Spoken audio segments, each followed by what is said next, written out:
नमस्कार, मैं हूँ रंजन कुमार और आप देख रहे हैं पसाकोलॉजी भौजी एंड प्रोफेसर पुराण, मेरे लिटरेरी कैरेक्टर्स और पसाकोलॉजी भौजी एंड प्रोफेसर पुराण उपन्यास पर आधारित ये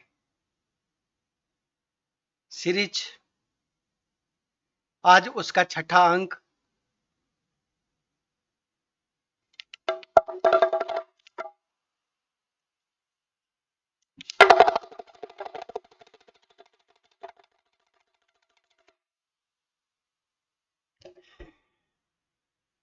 आज डमरू बजाने का मन किया। शिव जी के तांडव स्तोत्र को सुना था। सोमवार का दिन है और प्रभु की कृपा हुई। प्रभु नहीं, मैं उनको पप्पा कहता हूँ। तो पप्पा की कृपा हुई और पप्पा ने दिल में प्रेरणा दी कि आज डमरू बजाया जाए।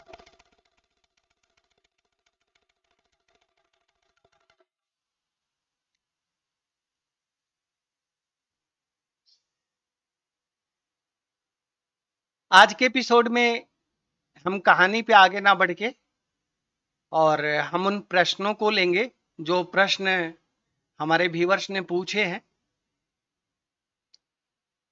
अब तक जो ये 5 एपिसोड आए हैं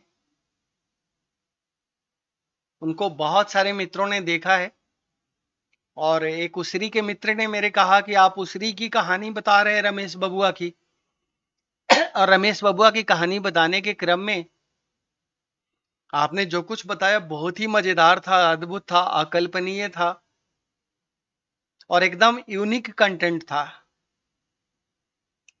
तो कंटेंट आपको यूनिक लगा तो ये लगा नहीं, ये यूनिक कंटेंट होना ही चाहिए, नहीं तो फिर मेरे बताने का क्या प्रयोजन है।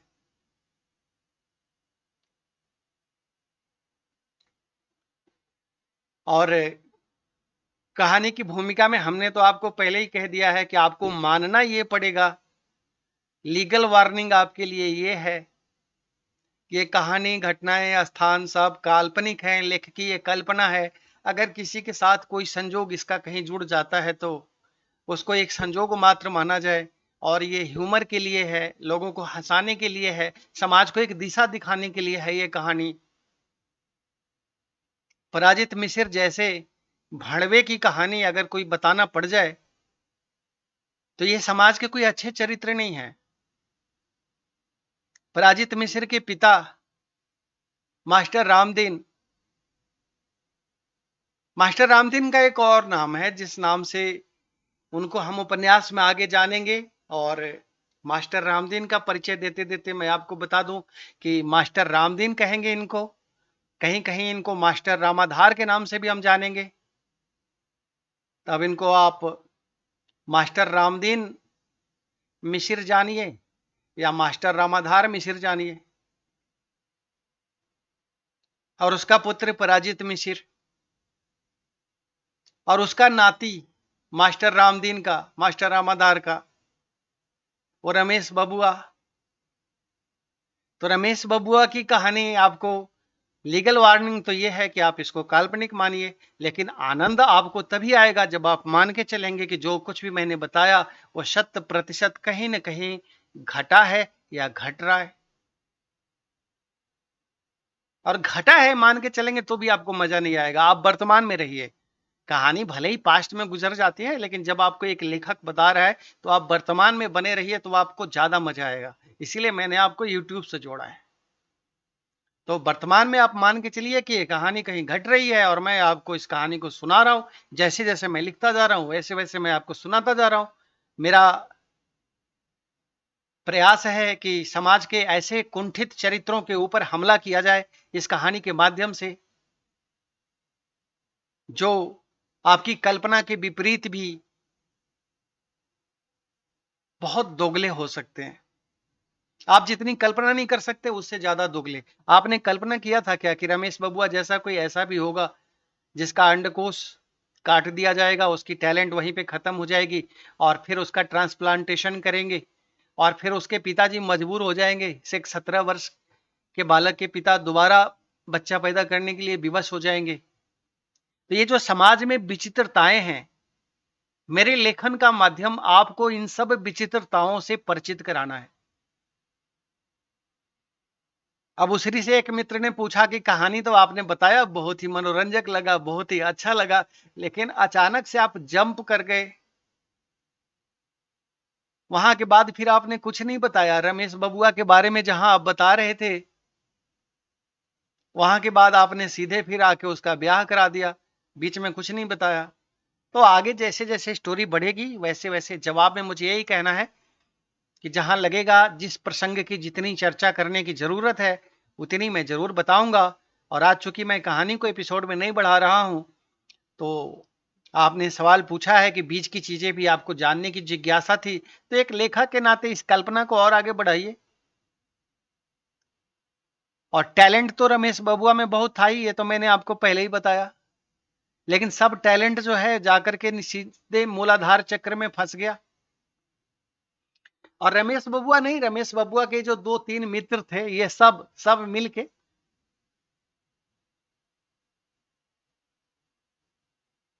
सेना में जाने की तैयारी कर रहे थे, और सेना में ही नहीं, खास करके भारतीय वायुसेना में जाने की। और टैलेंट तो क्या कहें, इनके अंदर इतना घनघोर है कि भाई बस ये लोग कुछ भी बन सकते थे, बस बन नहीं पाए बेचारे, क्योंकि सबके टैलेंट एक मूलाधार चक्र में ही जाकर के उलझ गया। उसमें पसकलॉजी भौजी के बुढ़ऊ भी है। अब ये सार बहनोई की कहानी आपको हम आगे बताएंगे। कभी सार बहनोई एक साथ मिलकर के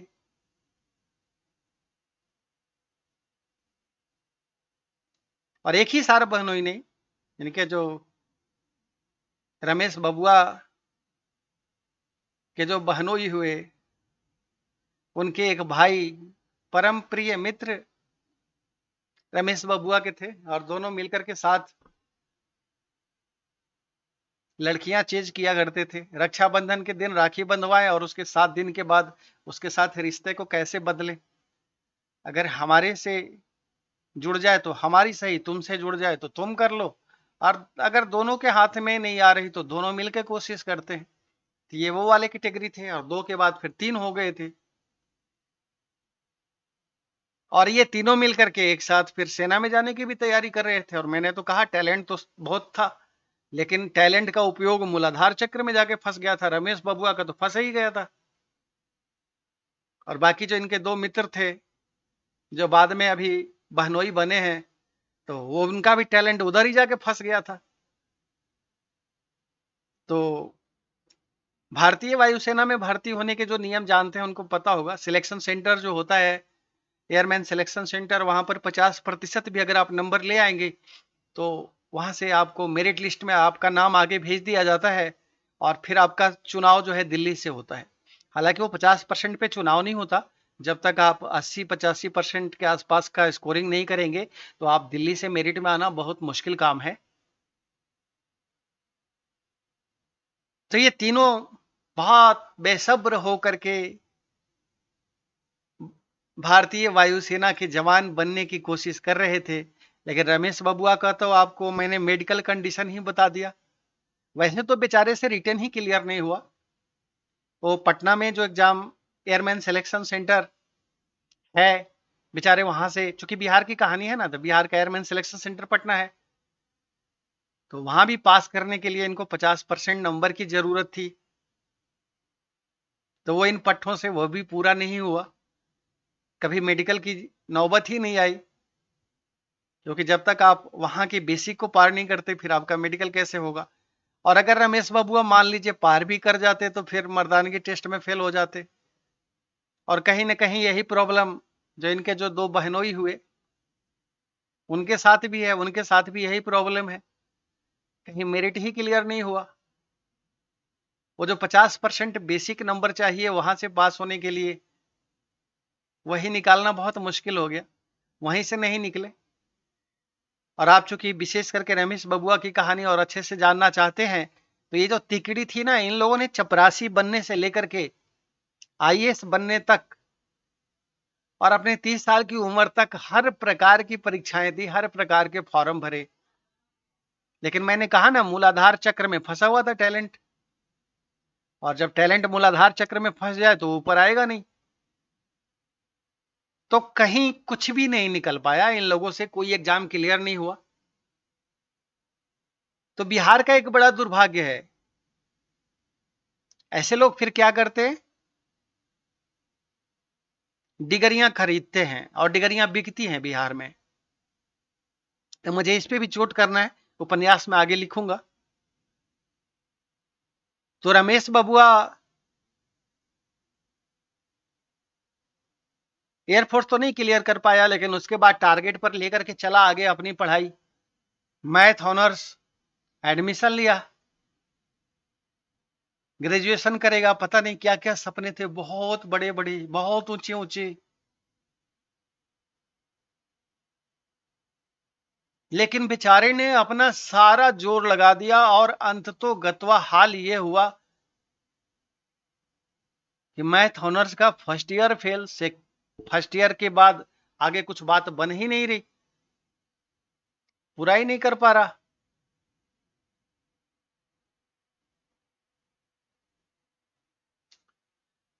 अब जब पूरा नहीं कर पा रहा तो अब क्या करेगा, पास ही नहीं हो पा रहा। 3 साल 4 साल खींचते खींचते अंत में रमेश बबुआ के पिताजी परेशान हो गए, और वो तो पहले ही जान गए थे कि ऐसे ही निकम्मा निठल्ला नाकारा तो ये हो ही गया है। दो सांडों की लड़ाई देख करके जो अपने अंडकोश की कुर्बानी दे दे, वो बालक कितना टैलेंटेड होगा आगे, और उसकी सोच की दिशा कितनी आगे बढ़ेगी, ये तो इनके पिताजी को भरपूर पता चल ही गया था।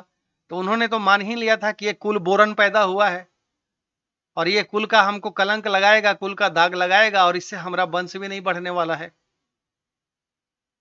तो इनके जो पिताजी थे वो भी परेशान हो गए, तो उन्होंने भी पैसा वैसा देना फिर बंद किया। तो रमेश बबुआ फिर से हमसे कहने लगा, हमारे पिताजी को, आप कहिए, आपके कहने से पिताजी कुछ करेंगे, और हमें आगे अब आर्ट्स में पढ़ना है, साइंस हमसे नहीं निकलेगा भैया, ये तो हमको पता है। तो रमेश बबुआ ने अंत में साइंस से हार मान लिया। अब कोई भी बालक 4 साल फेल हो जाएगा और देख रहा है हमसे तो क्लियर हो ही नहीं रहा है, नहीं ये होने वाला है, पार्ट 1 ही नहीं क्लियर हो रहा है, उसको लेकर के आगे बढ़े उसके पेपर को कि चलो पार्ट 2 के साथ इसको भी क्लियर करेंगे, तो वो भी क्लियर नहीं हो रहा है। अब फाइनल डिग्री तो मिलने वाली है नहीं जब ना पार्ट 1 क्लियर हो ना पार्ट 2 क्लियर हो। पूरा एकदम, मैंने तो कहा था, और रमेश बबुआ ने कोशिश भी की होगी, एकदम नाभि से बेचारे ने जोर लगा दिया, लेकिन साइंस, हाँ बिल्कुल नहीं। तब रमेश बबुआ ने सोचा ये इतना समय भी बर्बाद कर दिए, कुछ फायदा भी नहीं हुआ। तब इसने ग्रेजुएशन की डिग्री आर्ट्स में लेने की सोची। अब आर्ट्स में भी बबुआ की जानकारी उतनी ही है, साइंस तो थोड़ा फिर भी मैथ वैथ अच्छा है। तो आर्ट्स में भी बहुत मेहनत मशक्कत से किसी तरह से, अब किसी तरह से पास कर गया। अब इससे आप समझिए कि किसी तरह ग्रेजुएशन की डिग्री मिल गई।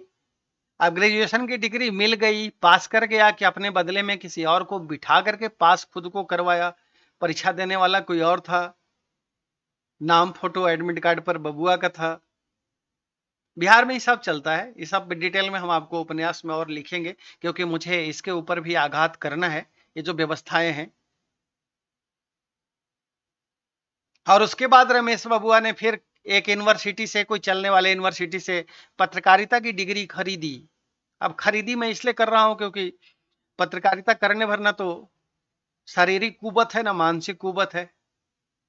अब जिस बेचारे बच्चे के पास उसके 8वीं में पढ़ते वक्त उसके मर्दानगी की सारी ताकत छीन ली जाए, उसके अंडकोश की बलि दे दी जाए, और ये सांड से बैल बन जाए, तो फिर वो बेचारा और क्या कर सकता है, वो कितनी मेहनत करेगा। हालांकि सांड से बैल बनता है तो ज्यादा मेहनत करता है, बच्चे की प्रेरणा भी यही थी, लेकिन यहां हुआ उल्टा। तो पत्रकारिता पास करने की इसकी कुवत थी नहीं, तो इसने पत्रकारिता की डिग्री खरीदी और बहुत दिनों तक गांव घर वालों को भ्रम में भी रखा कि मैं इधर काम कर रहा हूं, उधर काम कर रहा हूं, यहां नौकरी करता हूं, वहां नौकरी करता हूं। और ये सब जाल इसलिए फेंका गया कि कहीं ब्याह हो जाए, और ब्याह हो तो थोड़ा दहेज मिल जाए। और अंततोगत्वा ये फेंका हुआ जाल कामयाब हो गया और रमेश बाबुआ का ब्याह हो जाता है। और रमेश बबुआ की पत्रकारिता तो अब आपको हम पहले ही बता दिए कि डिग्री कैसे मिली है, तो पत्रकारिता तो जाल फेंकल जा रहा था ब्याह करने के लिए ना। कभी कहीं एक आध लेख लिख दिए, कहीं छप गया, कहीं कुछ हो गया, बस ऐसे ही चल रहा था जिंदगी। लेकिन इससे जिंदगी कब तक चलता। अब ब्याह हो गया और हम आपको पहले बता ही दिए हैं कि अब ये तो नहीं पता कि डॉक्टर 10% जो बोला था वो ट्रांसप्लांटेशन सही हो गया, काम कर गया, या फिर रमेश बबुआ की जो पत्नी हुई। अब पहले तो जब छोटा भाई कहते थे तो कुछ और था, अब तो चूंकि सलहज हैं तो अब सलहज ही कहना पड़ेगा। तो ये तो साला रमेश बबुआ है, इसकी जो पत्नी है, अब इसको समझ आ गया कि हमारी जो सरहद हुई पैसाकोलॉजी भौजी के नाते, तो सरहद को समझ आ गया कि ना ना ये महापुरुष तो बस।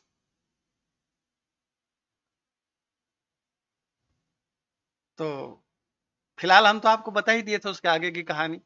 तो कैसे रमेश बबुआ का शिक्षा दीक्षा पूरा हुआ ये हम आपको स्पष्ट कर दिए। और ये जो रमेश बबुआ के संगतिया थे दोनों, अब अंत तो गतवा उनका भी जिक्र करेंगे उपन्यास में। अब आज ही सब बताएंगे यहाँ पे ठीक नहीं है, जब उपन्यास में कहानी चलती रहेगी तो सबकी पूरी जन्म कुंडली खोलेंगे।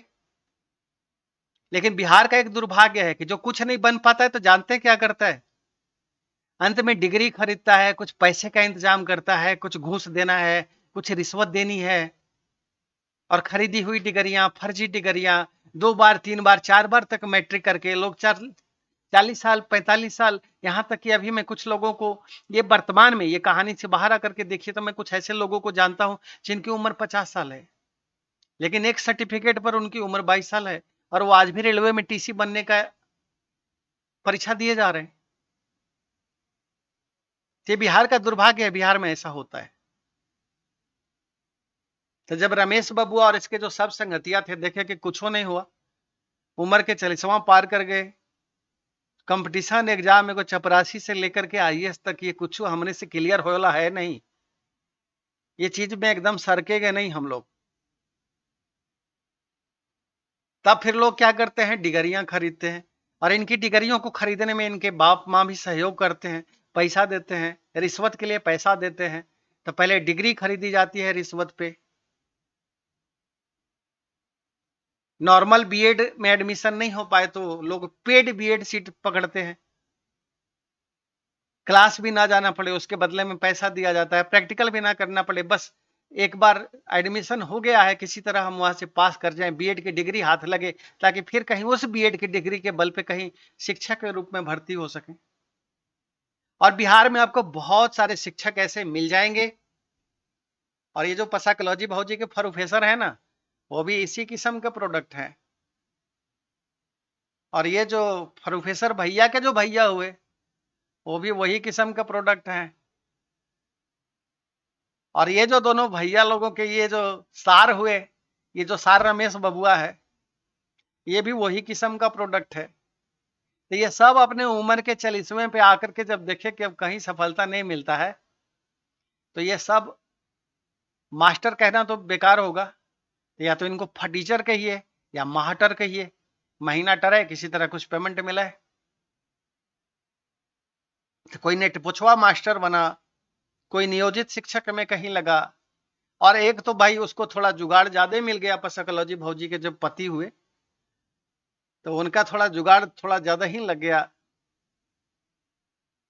तो किसी भाई चांसलर की चापलूसी कर करके प्रोफेसर साहब पहुंचे। तो उम्र के 40वें साल में वो प्रोफेसर साहब के पद पे पहुंचे। बाकी कोई नेटपुछुआ मास्टर है, कोई कहीं नियोजित शिक्षक लगा हुआ है, लेकिन ये सब महापुरुष वो हैं जिन्होंने चपरासी बनने से लेकर के आईएएस बनने तक सारा एग्जाम दिया और कोई एग्जाम क्लियर करने की इनकी कुवत नहीं थी। अब दुनिया वाले चाहें तो ये सवाल पूछ सकते हैं कि बबुआ टैलेंट में कमी रह गई या मर्दानगी टेस्ट में फेल हो गए। सेना में जाए की तैयारी तो बहुत किए थे, एकदम कच्ची उम्र से 16 साल की उम्र से तैयारी करते करते बुढ़ा गए, उम्र खत्म हो गया परीक्षा देते देते। ये जो अचानक से बाद में टैलेंट निकल के आया उम्र के 40 साल बाद कहीं कुछ बने वाला, ये कैसे आया ये तो आप भी समझ सकते हैं। और ये दुर्भाग्य है बिहार का। तो ये रमेश बबुआ की कहानी के माध्यम से, ये प्रोफेसर पुराण के माध्यम से मैं आपके सामने समाज की इस विसंगति को रख रहा हूं। चलिए आगे बढ़ते हैं। अब आप पूछेंगे डमरू क्यों बजाया? आज शंकर भगवान का दिन है, सोमवार का दिन है, महाकाल का दिन है, महादेव का दिन है, और आज प्रेरणा हुई पप्पा की कि आज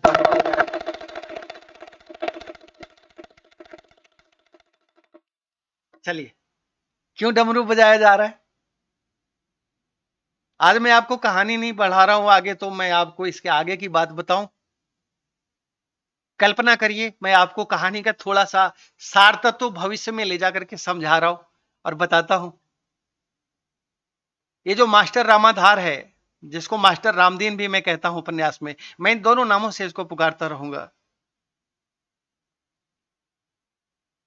तो जो आपकी आगे कहानी में आने वाली है अभी आप नहीं जानते। अभी मैंने आपको लहसुन गंधा, इसकी पत्नी लहसुन गंधा की कहानी मैंने आपको नहीं सुनाई। लहसुन गंधा इसकी दूसरी पत्नी है। उसके पहले इस मास्टर की एक शादी और हुई थी, वो पत्नी मर जाती है, और उस पत्नी के मरने के बाद मास्टर रामदीन काम वासना में ऐसे जल रहा था कि एक पल के लिए भी चैन नहीं। जैसे ही लहसुन गंधा को देखा बस गा पड़ा, चैन एक पल नहीं। और मास्टर रामदीन, मास्टर रामाधार, ये दोनों एक ही व्यक्ति हैं, कंफ्यूज मत होइएगा। ये क्या करता है, लहसुन गंधा से शादी कर लेता है, और शादी का प्रस्ताव बिल्कुल अब महाभारत से आप जोड़िए ना, जिस तरह से सत्यवती से शादी करने के लिए शांतनु जाते हैं और उनके सामने शर्त रख दिया जाता है कि जो हमारे बच्चे होंगे वही तुम्हारे वारिस होंगे। ऐसा ही शर्त लहसुन गंधा के परिवार की तरफ से रखा जाता है। और वासना में अंधा मास्टर रामाधार, मास्टर रामदीन क्या करता है, उस शर्त को स्वीकार कर लेता है, और अपने जो जाए हुए उस पत्नी से जो अभी मरी है थोड़े दिन पहले, उसके जो जन्म दिए हुए 2 बच्चे हैं, उन बच्चों को अपने भाई को गोद दे देता है। कहता है इनसे मेरा कोई वास्ता नहीं, मुझे शादी करनी है। आपने दुनिया में देखा होगा लोग दूसरी शादी करते हैं इसलिए कि हमारे बच्चे को मुझे बड़ा करना है, लेकिन ये मास्टर रामदीन, मास्टर रामाधार, वो हरामखोर पंडित है। इसलिए मैं ऐसे लोगों को अपनी कहानी में लिख रहा हूं। ऐसे लोगों का चरित्र चित्रण मुझे करना है जो समाज के कलंक हैं, जो धब्बा हैं। ये मास्टर रामदीन सिर्फ अपनी वासना को पूरी करने के लिए लहसुन गंधा से शादी करता है और अपने दोनों बच्चों को गोद दे देता है, अपने बड़े भाई को। कहता है इन बच्चों से अब मेरा मतलब नहीं, मुझे अपनी नई पत्नी के साथ जिंदगी गुजारनी है। पता नहीं पहली वाली पत्नी के साथ कितनी अच्छी जिंदगी गुजारी होगी, 2 बच्चे पैदा किए, तब वो पत्नी इसके लिए जीवन में महत्वपूर्ण थी, लेकिन उसके मरने के बाद अब वो बच्चे भी महत्वपूर्ण नहीं है। उन बच्चों को गोद दे देता है एक पिता। मैं उस पिता की फिर भी उस पिता का सम्मान करता हूं जो कहता है कि मुझे अपने बच्चों की परवरिश के लिए उनकी मां लाना है, इसलिए मैं दूसरी शादी करता हूं। लेकिन नहीं, मास्टर रामदीन, मास्टर रामाधार इसलिए शादी नहीं करता कि इसे बच्चे पालने हैं। ये बच्चा दूसरों को गोद दे देता है, और बच्चा दूसरों को गोद देने के बाद अपने लिए बीबी लानी है, अपनी काम वासना पूरी करनी है, इसके लिए शादी करके लाता है लहसुन गंधा को। और जब भी समाज में ऐसा कुछ बीज बोया जाता है तो आप याद करिए सत्यवती को, आप याद करिए शांतनु को, आप याद करिए भीष्म की प्रतिज्ञा को, जिसके चलते उनको लेना पड़ा था प्रण कि मैं कभी शादी नहीं करूंगा। कभी सोचा है भीष्म ने कैसे जीवन गुजारा होगा? उसी तरह से ये जो मास्टर रामदीन है, इसके जो 2 बच्चे हुए, वो अपने माँ तो मर गई और बाप दूसरी पत्नी लेकर के अपनी वासना में डूबा हुआ है, उसको चाचा को दे दिया, गोद दे दिया। उनके जीवन में अपना माँ का प्यार है ना बाप का प्यार है। ऐसे बाप के साथ क्या करना चाहिए समाज को?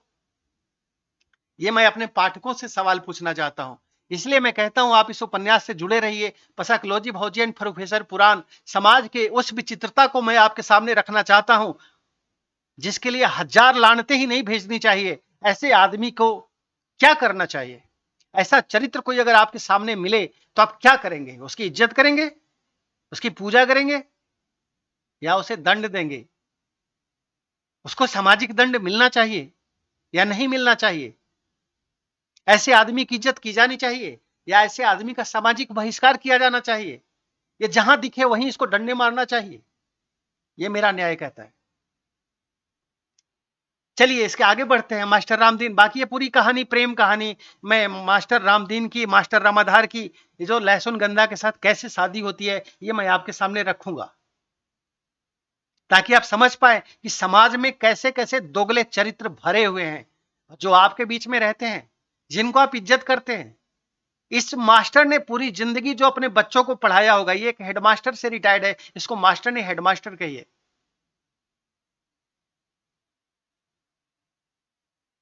क्या सिखाया होगा इसने बच्चों को पूरा जिंदगी, जो खुद वासना में ऐसा रत है? जिस मास्टर रामाधार को, जिस मास्टर रामदीन को अपने बच्चों के लिए प्यार नहीं है, उसको अपने बड़े भाई को गोद दे देता है, इसलिए कि वो अपने वासना के लिए दूसरी बीवी लेकर के आया है। उनको पालने के लिए नहीं लाया। पालने के लिए लाता तो सम्मान किया जाना चाहिए था। ऐसे बहुत से लोग करते हैं, लेकिन उनकी कहानियां नहीं लिखी जाती। कहानियां हमेशा उनकी लिखी जाती है, या तो समाज के नायक होते हैं या तो समाज के खलनायक होते हैं। और मैंने खलनायकों के ऊपर कहानी लिखने का फैसला इसलिए किया है ताकि आप समाज में बैठे हुए ऐसे जो सफेद पोश लोग हैं, जो धोती कुर्ता पहन के आपके सामने से गुजरते हैं और आप मास्टर साहब प्रणाम कहते हैं उनको। इस मास्टर के मुंह पे, ऐसे मास्टर के मुंह पे जाते हुए में कभी आपने थूक नहीं दिया? मैं कहता हूं थूक देना चाहिए। जब तक समाज ये नहीं करेगा तब तक आप समाज में परिवर्तन होगा ये भी मत सोचे। ऐसे लोग समाज में किसी भी तरह से रेस्पेक्ट के हकदार नहीं है। अब ये रमेश बबुआ रेस्पेक्ट का हकदार है, जो कभी पत्रकारिता की डिग्री खरीदता है, कभी ग्रेजुएशन की डिग्री खरीदता है, जिसका टैलेंट इतना बड़ा है कि वो एक साइंस से ग्रेजुएशन लेने का उसने खुद फैसला लिया और 4-5 साल उसको पास नहीं कर पाता।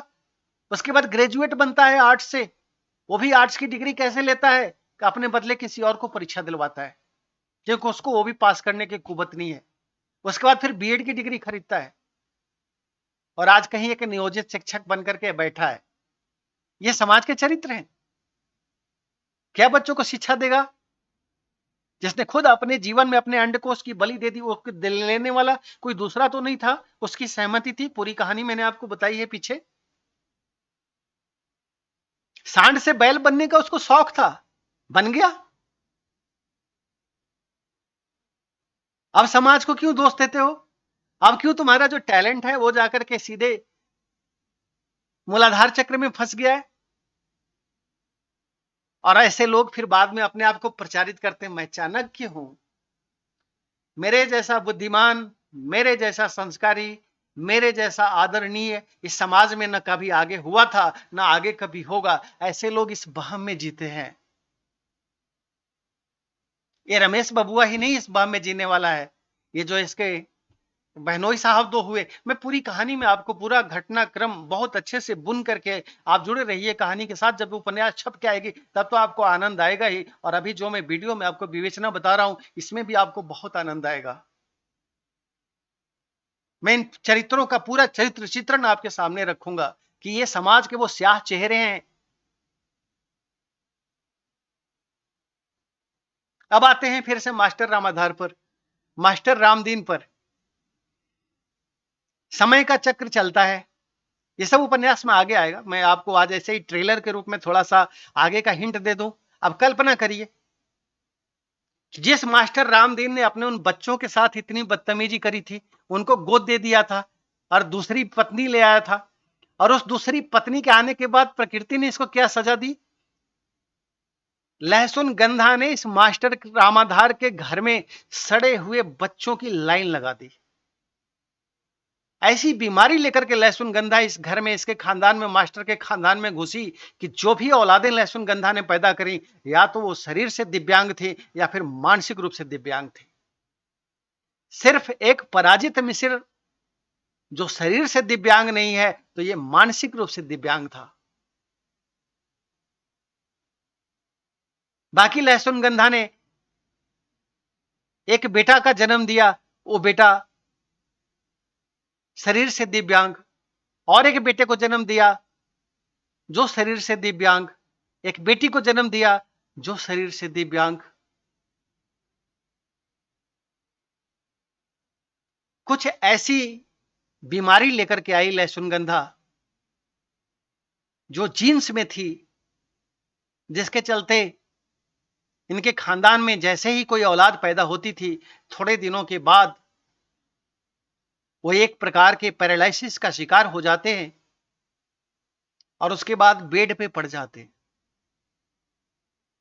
मतलब समाज को गंदे चरित्रों से, गंदे लोगों से और समाज को ऐसे आसक्त लोगों से इस मास्टर रामदीन ने भर दिया।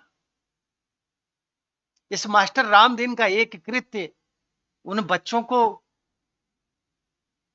जो इसकी औलाद थी, जिनका इसके ऊपर हक था, और जो इनकी इसके मास्टर की रामदीन की, मास्टर रामाधार के दायित्व थे, उनका पालन करना, उनका अच्छे से पोषण करना, उनका हर वक्त देखभाल करना, ये उनका पिता है। लेकिन इसने जानवरों वाली हरकत की अपनी वासना के लिए। सुअर की तरह एक दूसरी सुअरी को लेकर के चल पड़ा और अपने बच्चों को छोड़ दिया अनाथ की तरह, दूसरे के भरोसे कि इसके जो जन्म दिए हुए बच्चे हैं, इसे इसके भाई पालेंगे, उनको गोद दे देते हैं। तो प्रकृति ने इस मास्टर रामदीन को, मास्टर रामाधार को सजा दी कि इसके घर में ऐसी ऐसी औलादें पैदा हुई। ये सब आपको उपन्यास में आगे बताएंगे, पूरा डिटेल बताएंगे। और उसके बाद क्या होता है, आज कल्पना करिए कि मास्टर रामाधार, मास्टर रामदीन एक बार रणवा हुआ था। जब इसकी पहली पत्नी मरी थी, तब इसने अपनी वासना की पूर्ति के लिए तुरंत दूसरी शादी कर ली थी, अपने बच्चों को दूसरों को गोद दे करके। अब मास्टर रामदीन, मास्टर रामाधार अभी भी अगर जिंदा हो और उसकी पत्नी लहसुन गंधा भी मर जाए और ये मास्टर दूसरी बार रांड हो जाए, रांड नहीं रणवा हो जाए, रणवा शब्द होता है मर्द के लिए। कल्पना करिए भाई, कहानी मेरी है, लेखक मैं हूं और मैं आपको आज उसका ट्रेलर समझा रहा हूं, तो मैं आपको आगे के इशारे बता रहा हूं। कल्पना करिए कि ऐसा होता है, कितना बढ़िया न्याय होगा ना। आप अगर न्याय प्रिय हैं तो आपको अच्छा लगेगा ना कि मास्टर रामदीन 90 वर्ष की उम्र में मास्टर रामाधार फिर से रणवा हो गया है। लहसुन गंधा मर जाती है और उसके पहले जो उसका बेटा है पराजित मिश्र, बाकी जो इसकी औलादे हैं ना, वो तो पहले से ही बेड पर है, तो ये तो उसको सजा मिल ही रही उसके कर्मों की। और इसके कुछ साल पहले मान लीजिए कि जो पराजित मिश्र है, ये भी रणवा हो गया है। पहले रणवा पराजित मिश्र हुआ है, अब पराजित मिश्र भी सोच लिया है मैं भी अपनी शादी कर लूं। और पराजित मिश्र की दो बेटियां शादी के लिए बची हुई हैं, वो खुद ही सोच रही हैं कि हमारा ब्याह कब करेगा, अब ये पापा मम्मी भी मर गई। और अब इधर आगे न्याय का चक्र घूमता है और कल्पना करिए कि मास्टर रामाधार फिर से रणवा हो जाता है 90 साल की उम्र में, कब्र में पांव लटकाए हुए, और मास्टर रामाधार फिर से रणवा हो गया है। अब आप उस परिस्थिति की कल्पना करिए, अब जहां घर में लड़ाइयां हो रही हैं, एक तरफ लहसुन गंधा की चिता जलनी बाकी है, दूसरी तरफ लड़ाइयां हो रही हैं। पराजित मिश्र कहता है कि मेरा जल्दी से ब्याह कराओ, मैं बहुत पहले से, जब से मेरी मिसराइन मरी है तभी से मैं कह रहा हूं ना कि जरूरी है मुझे, अब मुझे भी पत्नी चाहिए। और जब जब मास्टर रामाधार उसको समझाता है कि तुम्हारे सामने तुम्हारी बेटियां हैं, इनकी शादी अभी करनी है। तो पराजित मिश्र एग्जाम्पल देता है, उदाहरण देता है और कहता है, क्यों बे मास्टर रामदीन, तूने क्या करा था? तूने ब्याह करा था, अपने बेटियों और बेटों के उनको पाला था, या तूने अपने लिए एक औरत लाई थी? ये एक सही जवाब है ना? नीतिगत जवाब यही होना चाहिए ना? मैं इसका सपोर्ट करता हूं। और दो डंडे मारता है पराजित जाकर के मास्टर रामाधार को, कहता है फालतू बकवास मत कर। लेकिन उसकी बेटियां खड़ी हो जाती हैं पराजित के सामने, बोलती हैं, पप्पा हमारी शादी के बिना अगर तुमने दूसरी शादी करी, क्योंकि हम उन बेटियों को पता है कि दादा ने शादी की थी तो क्या हाल करा था अपने औलादों का, वही हाल अगर पप्पा ने करा तो हम कहां जाएंगे। और हमसे जब बात करने आई थी तो हमने तो उनको पहले ही फ्यूचर बता दिया था कि जो तुम्हारे खानदान में परंपराएं चल रही हैं, देखना सिंपी रानी, सिंपिया सबसे छोटी बहन है हमारी पैसाकोलॉजी भौची की, तो हमने तो सिंपिया को पहले ही कहा है तुम्हारा भविष्य चांद बिजोरी पार्टी में भर्ती होने का है, तुम्हारे पास कोई ऑप्शन नहीं है, क्योंकि तब तक समय परिस्थितियां इतनी बदल जाएंगी कि ना तुम्हारा पप्पा तुम्हारे काम आएगा, ना तुम्हारा दद्दा कोई काम आएगा, तुम्हारे घर का सर्वनाश सत्यानाश हो जाएगा, और ना ही ये जीजा काम आएंगे। तो सिंपिया हमसे कहती है, जब ऐसा हो जाएगा ना, तो हम दोनों बहनी क्या करेंगे, जो दो जीजा हैं दोनों के साथ एक एक करके चल देंगे। हमने तो अपने प्रोफेसर जीजा को पहले से ही पकड़ रखा है, और जिस बहनी को गठिया हो गई है उसे बड़ी वाले को, उसके दूसरे जीजा के हवाले कर देंगे, चांद बिजोरी पार्टी में हम भर्ती ना होंगे।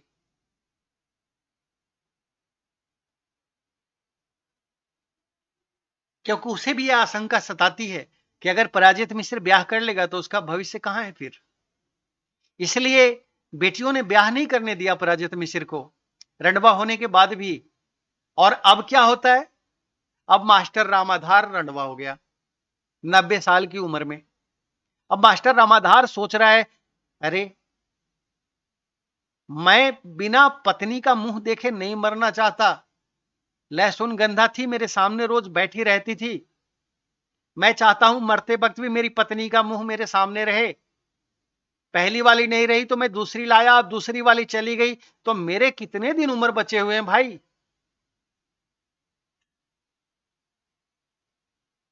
अब मास्टर रामाधार, मास्टर रामदीन, वो कहता है, उधर लहसुन गंधा की लाश अभी जल्दी बाकी है, वो कहता है मेरे लिए तीसरी बीबी का इंतजाम करो, क्योंकि मेरी उम्र तो क्या पता, मैं महीने दिन का मेहमान हूं, 2 महीने का मेहमान हूं, और मैं चाहता हूं मरते वक्त पत्नी का मुंह देखते हुए मरूं।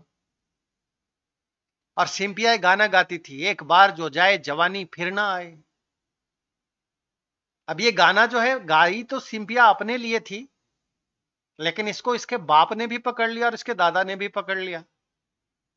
अब पराजित मिश्र को लगता है हमारी भी जवानी बीती जा रही है, हमें भी रंडवा हुए कुछ साल हो गए, तो हमारी जल्दी ब्याह कराओ। बेटियां कहती हैं पहले हमारी कराओ, हमारी उम्र बीती जा रही। और अब जो उसका बाप है मास्टर रामाधार, मास्टर रामदीन, वो मृत्यु की सेज पर कब्र में पांव लटकाए पड़ा है 90 साल की उम्र में, और अब वो भी कहता है कि मेरा ब्याह कराओ। और सबके अपने अपने लॉजिक हैं। बेटियां कहती हैं मेरी उम्र बीती जा रही, पहले मेरा होना चाहिए, क्योंकि क्या पता तुम अपने बाप की तरह बदल ना जाओ, अब तो हमें गोद लेने वाला भी कोई नहीं है, तो हमें कहीं चांद बिजोरी पार्टी में ही ना भर्ती होना पड़ जाए, इसलिए तब तक हम ब्याह तुझे करने नहीं देंगे पप्पा, जब तक हमारा ब्याह न करा दो। तो पराजित मिश्र वहां फंसा पड़ा है, इसलिए पराजित मिश्र की शादी नहीं हो रही। और अब पराजित मिश्र के पास अब एक और बहुत बड़ा बहाना आ गया कि पहले पत्नी मरी थी, रंडवा हो गया था, तो था कि माँ घर संभालती रही है, माँ घर संभाल लेगी, वो लहसुन गंधा इसकी माँ है पराजित मिश्र की, वो घर संभाल रही। अब जब से लहसुन गंधा मरी, पराजित मिश्र लेकर अपना एक्सक्यूज खड़ा हो गया, बोला अब हमारी शादी कराओ, जल्दी से कराओ, क्योंकि अब तो घर संभालने वाला कोई नहीं बचा, बेटियां अपने दावे पड़ी हैं। उनको अलग डर लग रहा है, उनकी सोच भी सही है, पराजित मिश्र कुछ करता वर्ता तो है नहीं, एक नंबर का निकम्मा और निठल्ला है। अब तक इसकी सारी गुजर बसर बाप के पेंशन पे हो रही थी। अब पराजित को उम्मीद था कि आगे पिताजी अगर नहीं भी रहेंगे तो 50% पेंशन तो मिलेगा, और माँ को जो पेंशन मिलेगा उससे हमारा आगे तक कल्याण हो जाएगा और उसी से गुजर बसर कर लेंगे। लेकिन लो, प्रकृति की लीला देखिए, प्रभु की निष्ठुरता देखिए। और हमें तो अपने उपन्यास में कर्मों का न्याय भी दिलवाना है ना, तो मैं अपने उपन्यास को तो कर्मों के न्याय की ओर अपने कैरेक्टर्स को लेके जाऊंगा, अधर्म में तो छोड़ूंगा नहीं, क्योंकि न्याय की स्थापना मेरे लेखन की सबसे पहली प्राथमिकता है। तो अब क्या होता है, पहले लहसुन गंधा निपट जाती है। आप कल्पना करिए, लहसुन गंधा मर गई, अब लहसुन गंधा भी मर जाती है, अब क्या करेगा पराजित मिश्र? पराजित मिश्र चाह रहा है मेरी शादी हो, बेटियां दोनों अड़ी हैं मेरी शादी हो, और वो जो बूढ़ा बाप है पराजित मिश्र का, मास्टर रामाधार और मास्टर रामदीन, वो चाह रहा है कि अभी मेरी शादी हो, क्योंकि मैं अपनी पत्नी का मुख देखते हुए मरूं। मेरे तो पता नहीं 3-4 महीने बचे हैं और मेरे ही पेंशन पे तुम सब पल रहे हो, तो सबसे पहले मेरे लिए बीवी का इंतजाम करो। अब मास्टर रामाधार तीसरी शादी करने को प्रस्तुत है, पराजित मिश्र अपनी दूसरी शादी के लिए बेचैन है। और ये जो सिंपिया और सिंपिया की बड़ी बहन है, जो 2 अविवाहित बहनें हैं पसकलौजी भौजी की, ये इस इंतजार में बैठी पड़ी हैं कि हमारी कम से कम पहली शादी तो करा दो। अरे दूसरी और तीसरी शादी करने का ख्वाब देखने वालों, हमारी तो कम से कम एक पहली कराओ। हमें पैदा किया था तो तुम्हारा ये दायित्व भी तो बनता है, हमारी भी तो उम्र गुजरी जा रही। और इधर हमारे पास एक मास्टर साहब हैं, रेलवे मास्टर साहब नहीं, एक रेलवे के रिटायर्ड इंजीनियर साहब हैं। हमने उनसे जिक्र करी थी प्रोफेसर की सालियों की, पसाकलौजी भौजी की बहनों की। पर पसाकलौजी भौजी की ब्याह के बाद 7 साल तक जब पसाकलौजी भौजी के दूसर की बहनी का ब्याह नहीं हो रहा था, जिसका बहुत दिनों बाद हुआ, 7 साल 8 साल लगा उसको ब्याह करने में, तो हमने उसके बारे में चर्चा किया था और कहा था पसाकलौजी भौजी की बहनी को लाएगा भौजी बना के यहाँ पे बरेली में आपके लिए। क्यों लाएं? क्योंकि पसाकलौजी भौजी के यहाँ रिवाज है कि बहुत बड़का से ब्याह कर देते हैं। पराजित मिश्र कर दिया ना हमारी 20 साल की पसाकलौजी भौजी को 40 साल के प्रोफेसर के साथ, बहुत बड़का के साथ ब्याह। और पसाकलौजी भौजी की जो दादी लहसुन गंधा, ये भी तो दुआ मास्टर रामाधार की बीबी बन के आई थी, तो ये भी तो बहुत बड़का की बीबी बनी थी। तो पसाकलौजी भौजी के यहाँ रिवाज है, बहुत बड़का से ब्याह चलता है। तब जब से हमने ये बताया है ना, अब हमारे जो मोहल्ले के रणवे रिटायर्ड रेलवे के इंजीनियर साहब हैं, वो भी 70 प्लस साल में डडिया रहे हैं। अब वो तब से मूड बनाए बैठे और हमसे फेर फेर में पूछ लेते हैं, हमारा ब्याह होगा? अरे ले आइए अपनी पसाकलौजी भौजी की बहनों को यहाँ बरेली में भाई, आपको भी भौजाई मिल जाएगी और हमको भी बुढ़ापे में पत्नी। तो हम तो कहते हैं सिंपिया से ब्याह करा दे, कि सिंपिया से बड़की जो बहनी है उससे ब्याह करा दे, लेकिन सुने उसको गठिया हो गया है। और मास्टर और जो इंजीनियर साहब हैं उनका घर 2 मंजिला 3 मंजिला है, तो उम्र में भी बहुत बड़का होंगे, पद में भी बहुत बड़का है और घरों बहुत बड़का है, और बहुत बड़का से ब्याह करे के परंपरा भी है। लेकिन अब हम यही सोच करके ये प्रस्ताव नहीं भेज पा रहे हैं, तो गठिया होले कैसे चढ़े कि 3 मंजिला पर? इंजीनियर साहब तो चढ़ जाते हैं, फुर्तीला है, जिम करते रहते हैं। तो फिर भी अब अगर सिंपिया को पसंद आएगा, पसकलौजी भौजी को पसंद आएगा, तो चाहे तो अपनी तीसर की बहनी का ब्याह करा सकते हैं, हम बरेली में इंतजाम करवा देंगे। वो इंजीनियर साहब रिटायर्ड 70 साल के हैं, वो प्रोफेसरों से बड़का है, एग्जीक्यूटिव इंजीनियर से रिटायर्ड है, उम्रों में बड़का है, घरों बड़का को है, तो इज्जत में कोई कमी नहीं आएगी।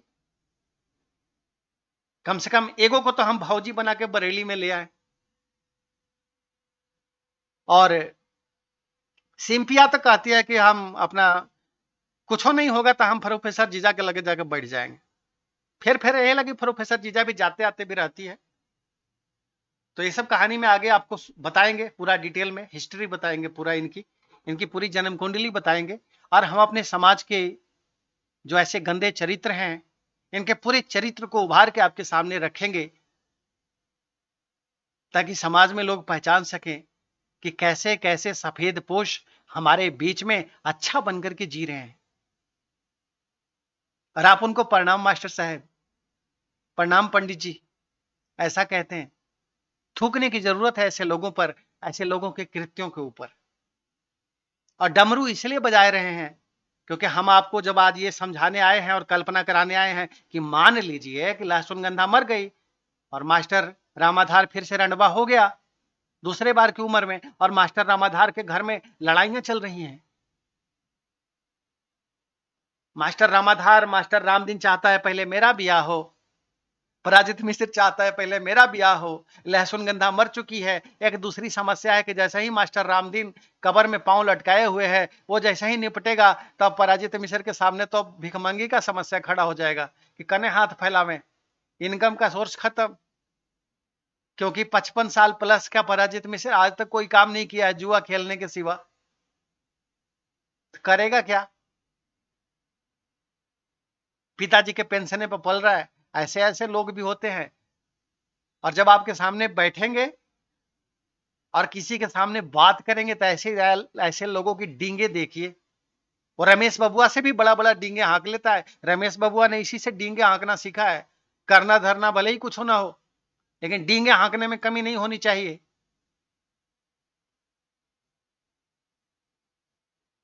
जिस बबुआ को 6 साल लगे ग्रेजुएशन पूरा करने में, वो भी साइंस से कभी पूरा ही ना हुआ, फिर आर्ट्स पे जाना पड़ा, फिर डिग्री खरीदनी पड़ी, दूसरे को परीक्षा देने के लिए बिठालना पड़ा, वो आज अपने आप को कहता है चाणक्य हूं मैं आज का। अरे वाह! तो ऐसे लोगों को हमने समाज के चित्रित किया है इस उपन्यास में। और ये जो पराजित मिश्र है ना, इसने जिस घर में, जिस खानदान में अपनी बेटी ब्याह था, प्रोफेसर के खानदान में, तो प्रोफेसर का एक चच्चा उसने दहेज हत्या करा था। और उस दहेज हत्यारों को बचाने के लिए प्रोफेसर के बाप ने और प्रोफेसर के चच्चा ने इस पराजित मिश्र के साथ मिलकर कोई कोर कसर नहीं छोड़ा था। तो वहां क्या हुआ? 2 बच्चे अनाथ हो गए।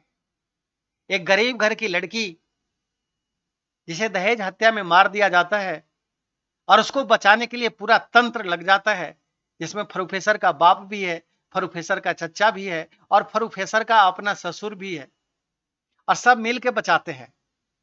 अब देखिए कर्मों का चमत्कार। मैंने कहा ना, मैंने अपने अपने इस उपन्यास में कर्मों के ऊपर मुझे बहुत भरोसा है कि कर्म एक दिन पुष्पित पल्लवित जरूर होते हैं और कर्म एक दिन न्याय की तुला को जरूर ऊंचा उठाते हैं। तो मैं अपने उपन्यास में जब चित्रित करूंगा तो कहानी का अंत आपको कर्मों के हिसाब से भी दिखाऊंगा। तो जो आदमी ऐसा करता है उसके आगे क्या होगा? अब पराजित मिश्र रणवा हो गया, उसने दूसरे के बच्चों को अनाथ करा था ना, अनाथ करने वाले का सहयोग किया था ना। अब अचानक से उसकी पत्नी चल जाती है। अपराजित मिश्र जो है 55 साल से कम उम्र में रंडवा हो जाता है। अब दूसरे ब्याह के लिए तब से कोशिश पर कोशिश करे जा रहा है। अब उसका घर चलाने वाला और कोई नहीं बचता, क्योंकि पत्नी तो जा चुकी, अब बचती है एक माँ। क्योंकि बेटियां तो आज न कल शादी होकर के जाएंगी, 2 बेटियां ब्याह दी गई, 2 बची हैं, घर संभालने वाली थी माँ। अब अचानक से वो जो माँ लहसुनगंधा है वो भी चली जाती है, जिसके ऊपर पराजित मिश्र को भरोसा था कि भले ही मास्टर रामाधार, मास्टर रामदीन निपट जाएं, पिताजी चले भी जाएंगे, तो भी हमारी किस्मत में तो दाल रोटी है ही, क्योंकि आधा पेंशन तो मिलेगा ही। लेकिन परमात्मा की कृपा, परमात्मा की लीला, मेरे पप्पा शिव जी का तांडव। अब चूंकि कहानी मेरी है तो अंत भी मैं ही करूंगा ना। तो अंत कैसे करेंगे? अंत करेंगे तो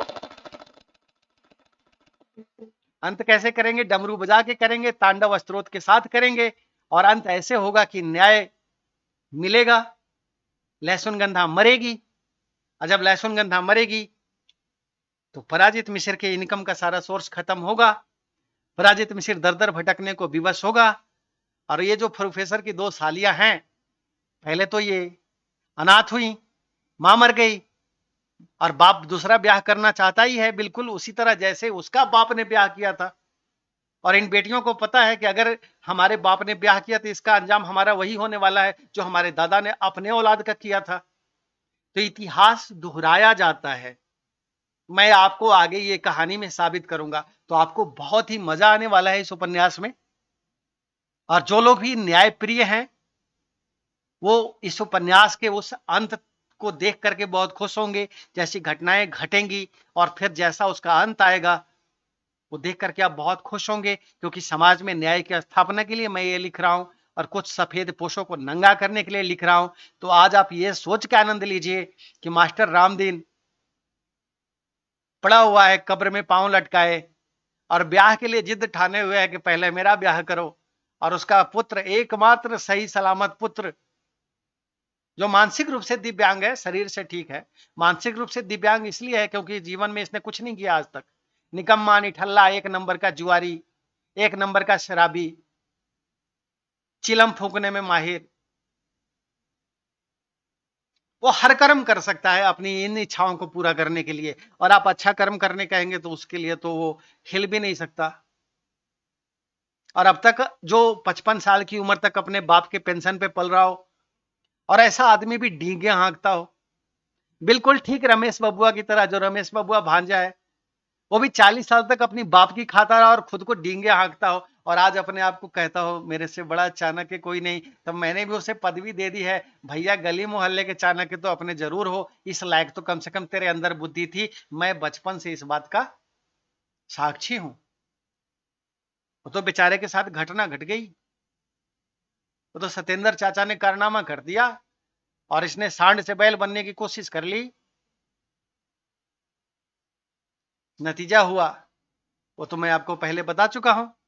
और जो व्यूअर्स क्वेश्चन थे रमेश बबुआ की कहानी को जंप कर गए, तो जहां जितनी जरूरत होगी जिस चरित्र के ऊपर लिखने की वो आगे आएगा। ये पहला उपन्यास है जो लिखा बाद में जा रहा है, पहले वीडियो में आपको साझा आपसे पहले किया जा रहा है।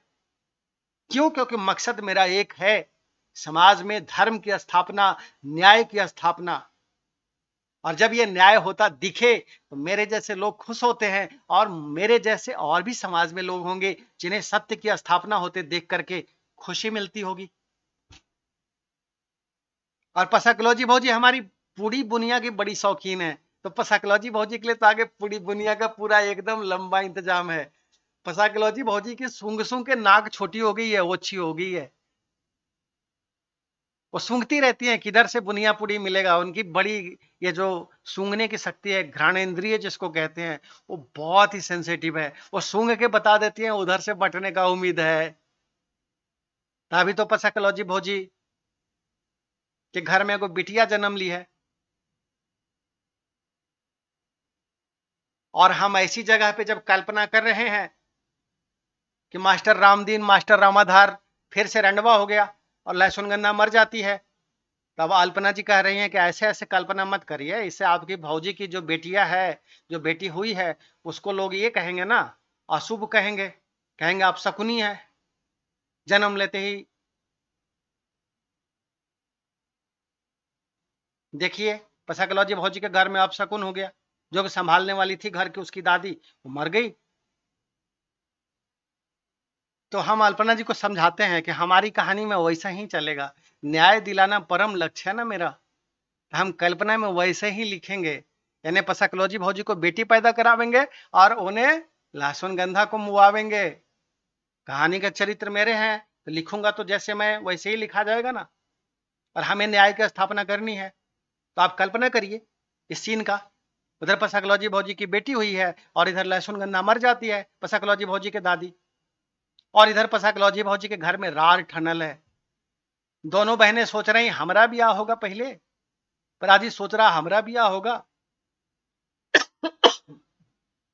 और वो मास्टर रामाधार, मास्टर रामदीन सोच रहा पहले मेरा कर दो रे, मेरे ही पेंशन पे तुम सब पल रहे हो हराम खोरो, और मुझे पत्नी का मुंह देख के ही मरना है, पत्नी का मुंह देखते हुए ही मरना है।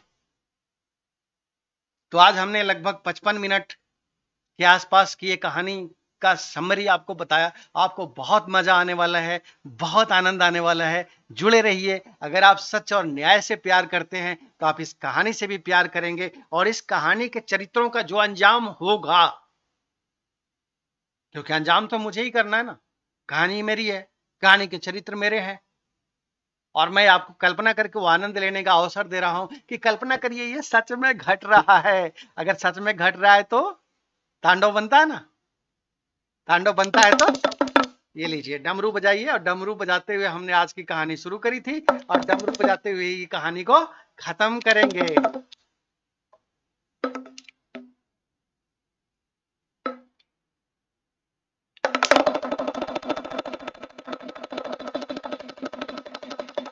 चलिए आज का खेल खत्म। बच्चे लोग बजाओ ताली, और जो बड़े लोग सुन रहे हैं आप लोग हाथ में काम करिए, एक फूल लीजिए और 11 रुपया का चढ़ावा लीजिए और जाकर के अपने पास के मंदिर में दान कर दीजिए। ये कहानी सुन के आपको न्याय की स्थापना के ऊपर अगर आपको यकीन आया होगा, आपको अच्छा लगा होगा, तो आप इतना जरूर करिए। जो कोई भी न्याय के समर्थक हैं, इस कहानी में मैं पूरी न्याय की स्थापना के लिए पूरी कहानी लिखूंगा और पूरी कहानी के हर चरित्र को वैसे ही चित्रित करूंगा, और आपको और ज्यादा ये सोच के मजा आएगा कि अगर ऐसे ही हो रहा है कहीं तो मजा लीजिए, आनंद लीजिए। और अगर आप न्याय के पक्षधर हैं, अगर आप उस दहेज हत्या में मारी गई स्त्री के प्रति संवेदना रखते हैं, जिस घर में आपने ऐसा कोई बाप सुना है आज तक? चलते चलते एक और बात कह देता हूं पराजित मिश्र के बारे में। जिस घर में अपनी बेटी ब्याह रही हो, जिसकी खुद की 4 बेटियां हो, वो उसी घर में एक दहेज हत्या हुई हो और उस दहेज हत्यारे को बचाने का पूरा कार्यक्रम कर रहा हो उनके साथ मिलकर के, ये कल्पना किए बिना कि मेरी बेटी यहां ब्याही जा रही है और इनकी फितरत में अगर दहेज हत्या है तो कल को मेरी बेटी भी इसके शिकार हो सकती है, नहीं ना? लेकिन ऐसे हरामखोर बाप दुनिया में हैं। और ऐसे लोगों के साथ क्या न्याय होना चाहिए? तो पहला न्याय हुआ था कि पराजित मिश्र रणवा हुआ। दूसरा न्याय हुआ कि पराजित मिश्र को घर को चलाने वाली, अभी संभालने वाली लहसुन गंधा मर गई और इसका बाप दोबारा रणवा हुआ, और अब इस घर में तांडव हो रहा है, सब लड़ रहे हैं पहले किसका ब्याह। ये उपन्यास ऐसे ही चलेगा, आपको बहुत मजा आने वाला है। तो मास्टर रामाधार, मास्टर रामदीन को लानते भेजते हुए, क्योंकि सब उसी के कृतित्व का फल है, तो ऐसे आदमी सम्मान के हकदार नहीं है, होने भी नहीं चाहिए। तो आज आप जाइए, हाथ में फूल लीजिए, 11 रुपए का दक्षिणा लीजिए और जाकर के पास के किसी मंदिर में सिर्फ इस बात पर कि न्याय की स्थापना की ओर कदम बढ़ रही है, कहानी बढ़ा रही है।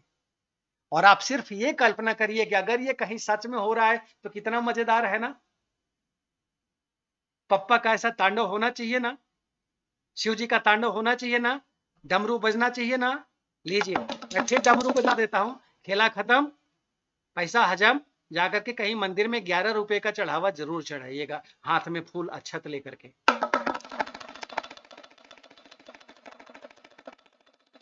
फिर मिलेंगे अगले एपिसोड में इसके, और वो एपिसोड इस सप्ताह के बाद, इस सप्ताह विराम देते हैं इस कहानी को, क्योंकि मैं थोड़ा एक किताब के विमोचन में व्यस्त हूं। 28 तारीख को एक किताब का विमोचन करवाना है मुझे बरेली में।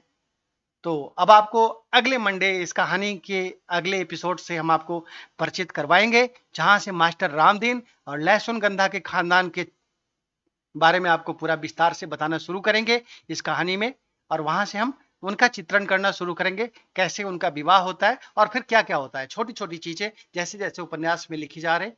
अभी मैं कोई रिटर्न स्क्रिप्ट नहीं पढ़ रहा हूं आपके ऊपर, ये पहला उपन्यास है जो बताया पहले जा रहा है, लिखा बाद में जा रहा है। जो मैं यहाँ बोल रहा हूं वो उधर बाद में स्क्रिप्ट लिख रहा है कोई। तो आनंद लीजिए, मजे लीजिए। मैं हूं रंजन कुमार और आप देख रहे हैं literary characters of Ranjan Kumar, और आप सभी जुड़े व्यूअर्स को प्रेम भरा नमस्कार।